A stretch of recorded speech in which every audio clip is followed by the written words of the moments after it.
नमस्कार। पिछली वीडियो में हमने पंच महापुरुष में से एक महापुरुष योग रूचक पे बात किया था। तो आज उसी में एक कड़ी और आगे बढ़ेंगे। आज हम बात करेंगे हंस महापुरुष योग के बारे में। देखिए, कुंडली में जो कुंडली की शाखा है, जो वो विज्ञान है, उस विज्ञान में आपने अक्सर सुना होगा, यूट्यूब में आप बहुत देखते हैं कि हंस महापुरुष योग बना हुआ है। तो ये बनता किससे है ना? ये बनता है गुरु से। जैसे हथेली में बहुत सारे ग्रह उंगलियों के हिसाब से डिसाइड किए गए हैं। तो ये जो स्थान होता है आपका, ये होता है गुरु का स्थान। जो पहली बार हस्तरेखा समझना चाहते हैं उनके लिए बता दूं, ये गुरु का पर्वत होता है। ये पर्वत इसलिए कहा जाता है क्योंकि यहाँ पे एक उठान सा होता है, एक ना उठाव होता है।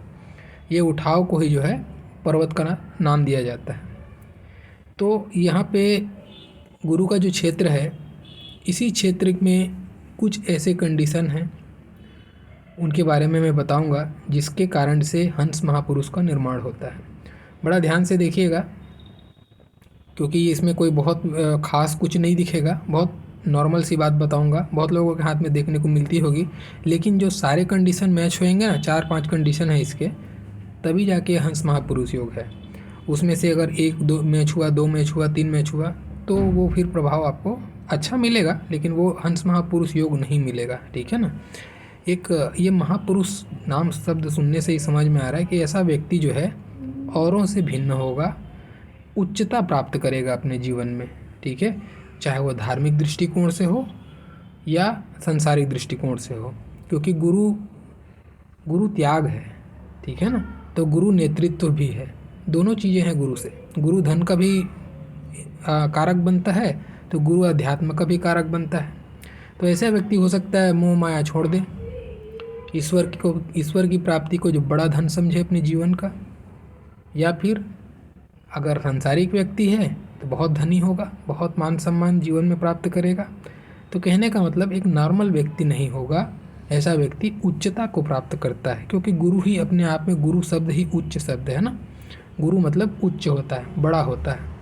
तो अब देखो, इसके पहले कंडीशन को समझते हैं, फिर हम इसके क्या क्या कारक होते हैं, कारकत्व तो क्या होता है, उसके बाद फल क्या मिलेगा, मैं 1 बाय 1 सारी चीज़ों को बताऊंगा। तो आप थोड़ा सा ध्यान से समझने की कोशिश कीजिएगा।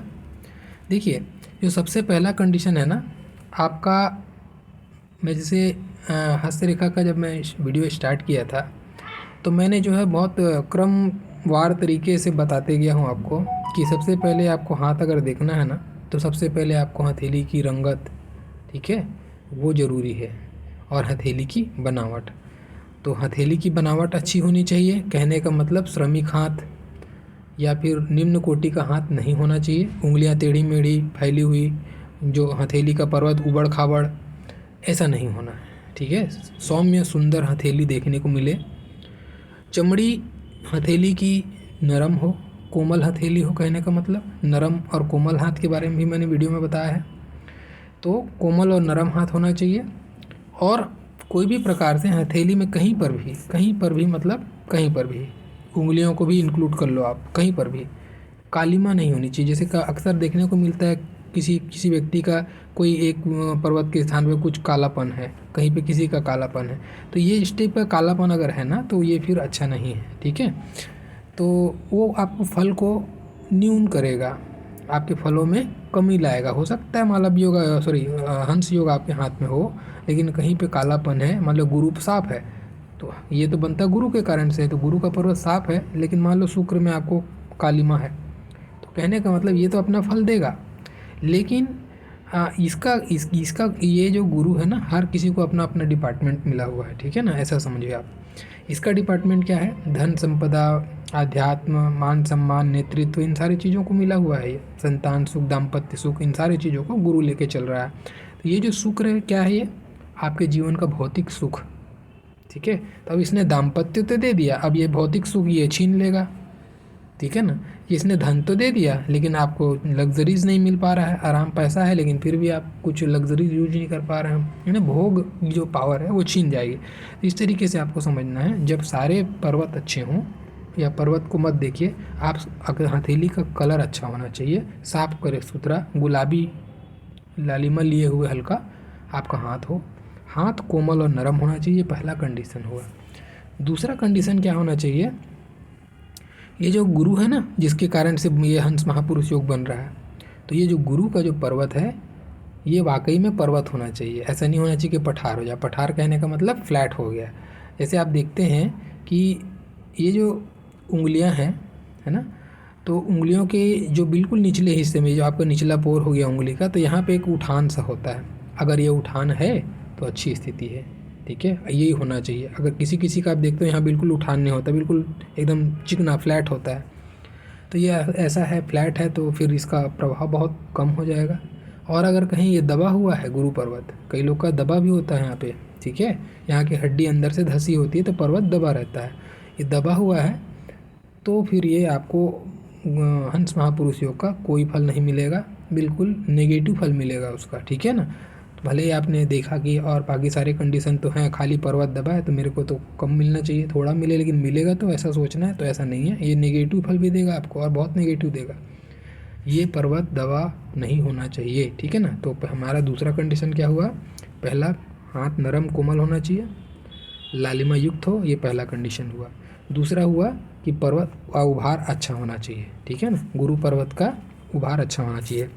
अब तीसरा क्या कंडीशन है, इस पर्वत पर एक क्रॉस चिन्ह होना चाहिए, कम से कम एक क्रॉस चिन्ह शुद्धता से होनी चाहिए। अब जैसे एक क्रॉस बना है, मान लो एक क्रॉस बना है, एक रेखा अच्छी है, दूसरी रेखा खंडित होकर बन रही है, ऐसा धुंधला सा, तो ये क्रॉस आपको फिर फ़ायदा नहीं देगा, ठीक है ना। तो ये क्रॉस स्पष्ट दिखना चाहिए और शुद्धता से बना होना चाहिए, बिल्कुल पर्वत के सेंटर पे होना चाहिए। अब कभी क्रॉस बन रहा है, ये उंगली का पोर है और यहाँ पे आपका ऐसा रेखा आके क्रॉस बना रहा है, तो इसका फल नहीं है। ये आपको किसी भी उंगली के पोर से टच नहीं होना चाहिए क्रॉस, ठीक है, बिल्कुल सेंटर पे रहे तो ज़्यादा अच्छी स्थिति बनती है, या फिर कम से कम उंगलियों पे टच नहीं होनी चाहिए इसकी कोई भी शाखा, थोड़ा बहुत आगे पीछे चलेगा, ठीक है, लेकिन उंगली के पोर पे टच नहीं होना चाहिए, ये विशेष बात है, इसको ध्यान रखें। अगर उंगली के पोर पे टच हो रही है तो फिर इसका कोई फल नहीं, और आपको हंस महापुरुष योग निर्माण हो भी रहा होगा तो फल नहीं मिलेगा, ठीक है ना।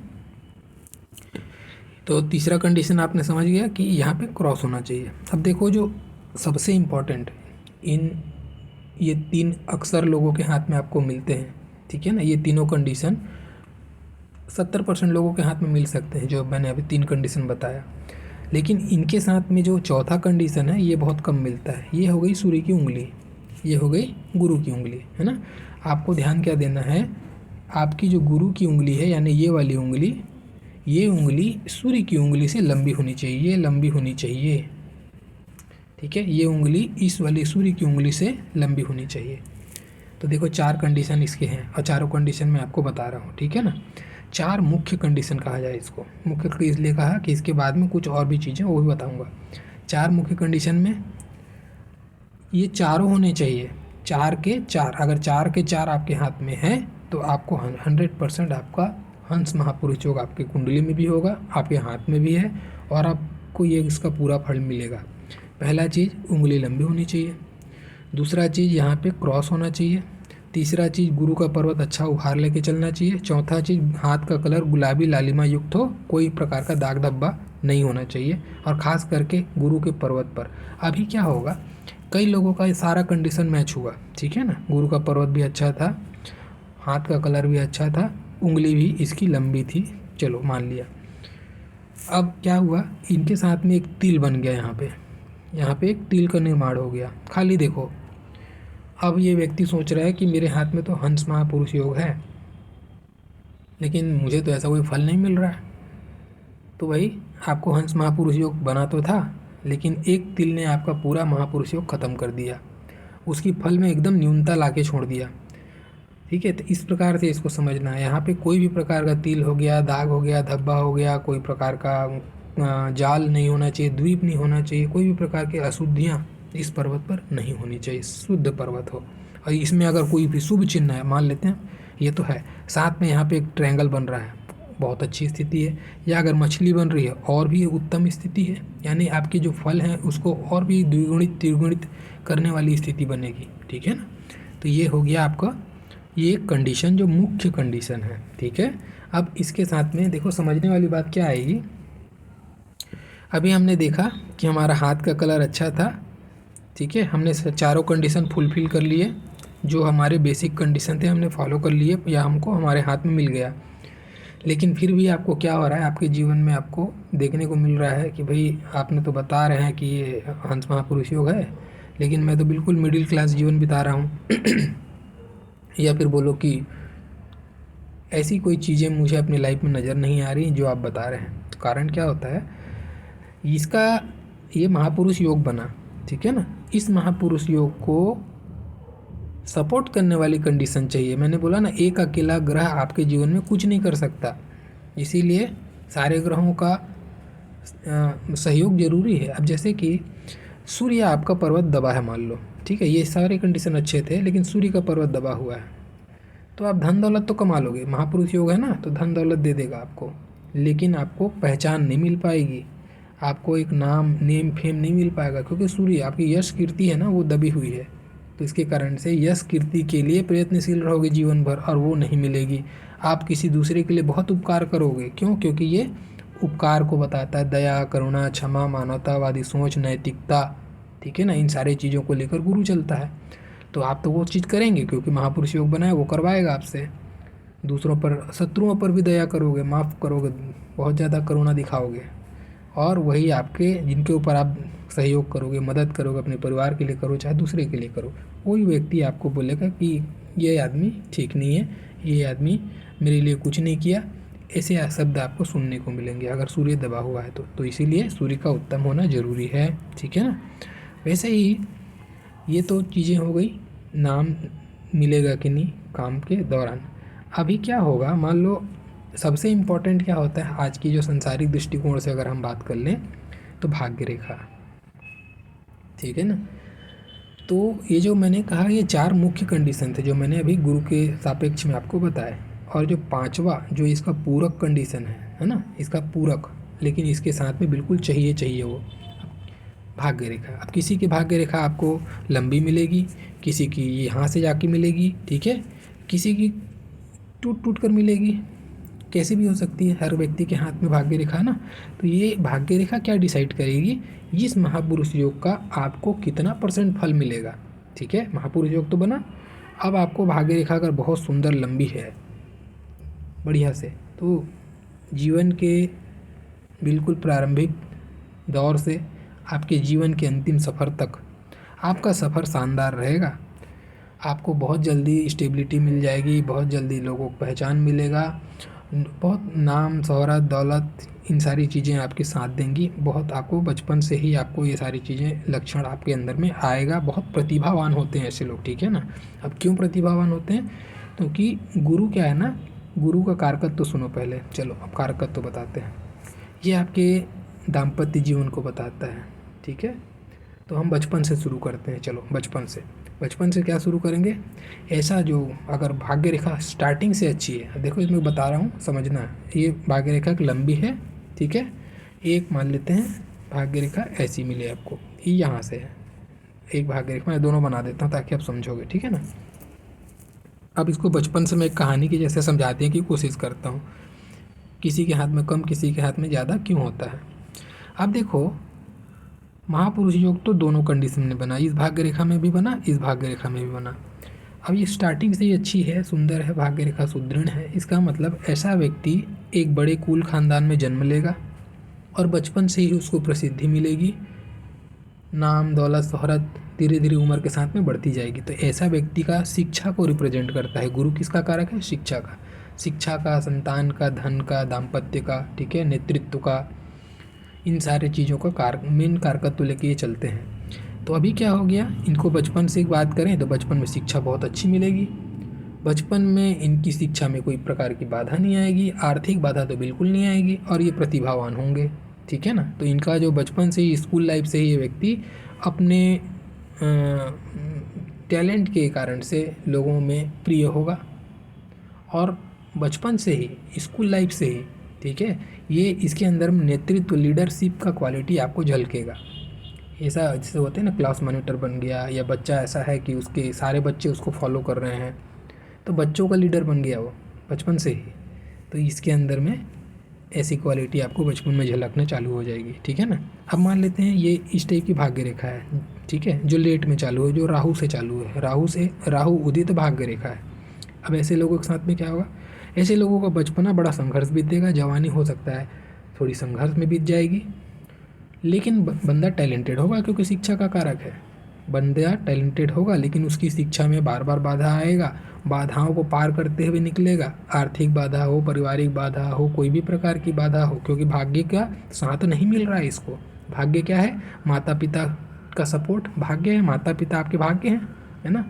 तो माता पिता से या आपके या धन से संबंधित मसले को आपको परेशान कर सकते हैं।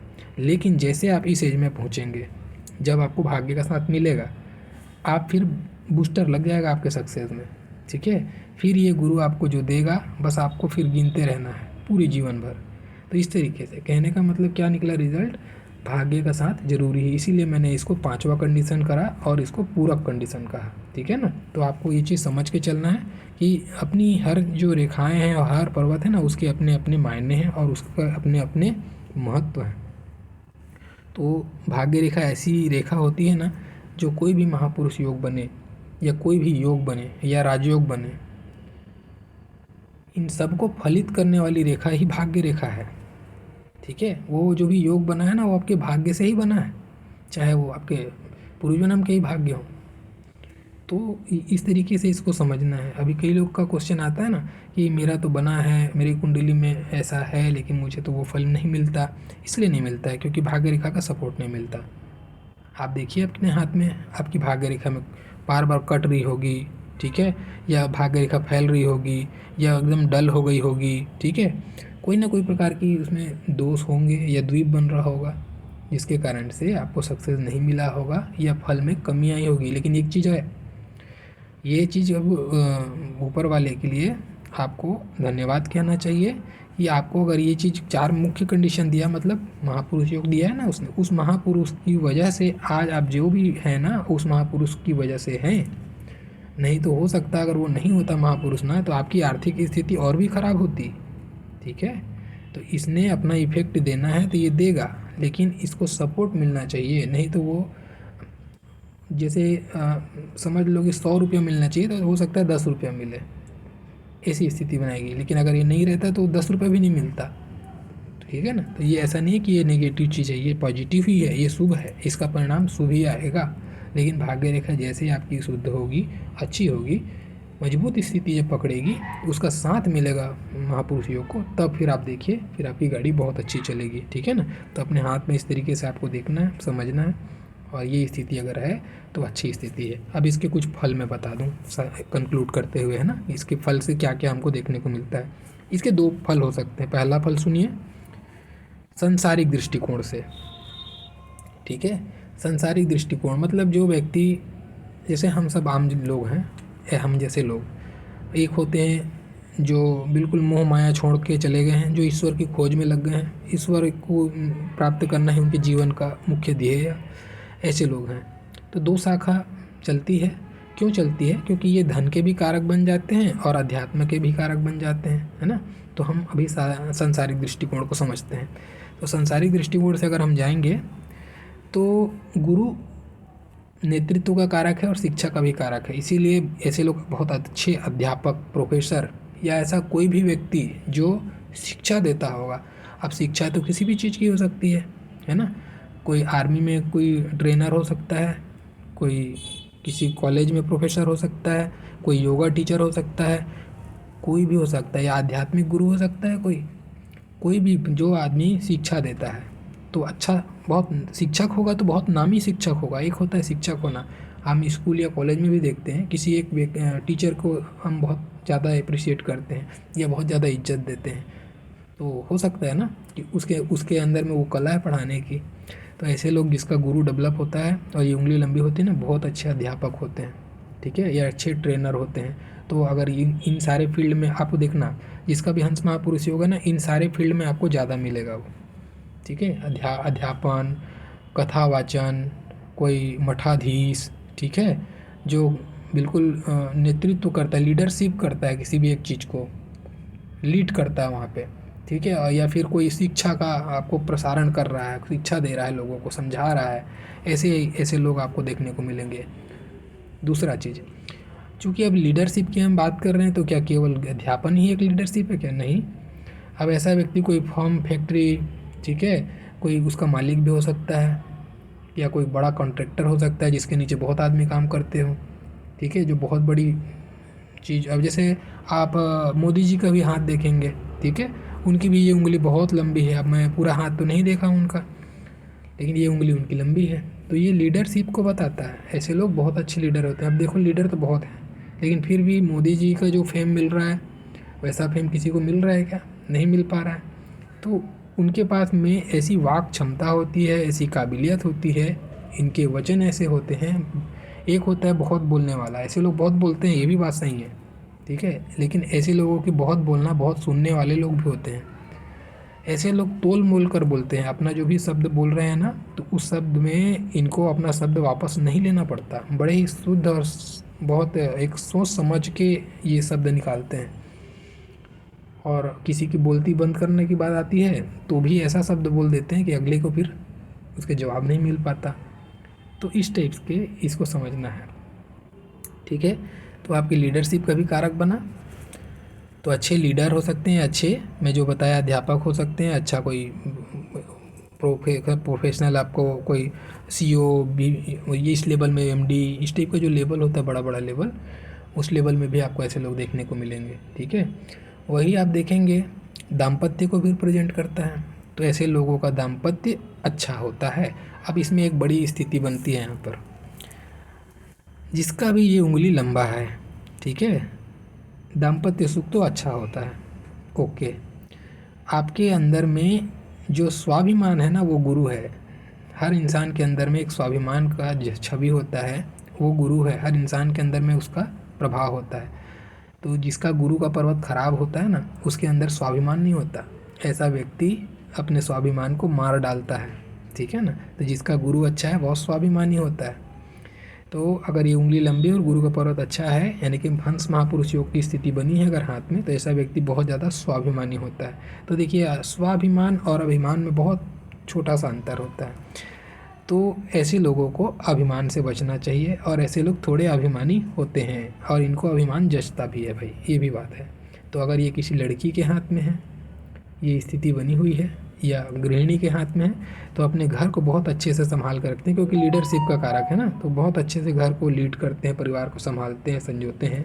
लेकिन ना जहाँ पे इनके स्वाभिमान पे अगर थोड़ी सी भी बात आई, तो एकदम फायर हो जाते हैं। तो ये स्थिति बनती है। लेकिन हाँ, अच्छे होते हैं, गृहस्थ सुख इनको अच्छा प्राप्त होता है। दूसरा चीज़, संतान के कारक, ठीक है। तो ऐसे लोगों की संतान यशस्वी संतान के पिता या माता बनते हैं। संतान अच्छी होती है, संतान भी तरक्की करती है, संतान का सुख बुढ़ापे तक मिलता है, संतान बुढ़ापे में सहयोग देती है ऐसे लोगों को, ठीक है। तो ये चीज़ भी संतान का सुख को बताता है। और देखो, यहाँ से शिक्षा बताया मैंने, संतान बताया, दाम्पत्य बताया, नेतृत्व बताया, स्वाभिमान बताया, और यहाँ से क्या हम देख सकते हैं, हम जो मेन चीज़ बोलते हैं ना, गुरु को धन के लिए हम देखते हैं, ठीक है। तो ऐसे लोग धनी होते हैं, और धनी नहीं बल्कि बहुत बड़े लेवल के धनी हुए होते हैं।